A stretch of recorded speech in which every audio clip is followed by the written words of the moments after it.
pohodě. To ne, to je do hlavy. Ha. Takhle. Dobře. To je pěkně si prosek, ty vole. Hele, jenom plátnout. Ještě?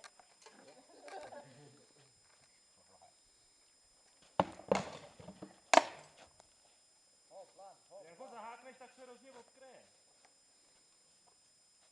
Ono si na to oblak dává pozor, jak ho to poprvé vyděsilo.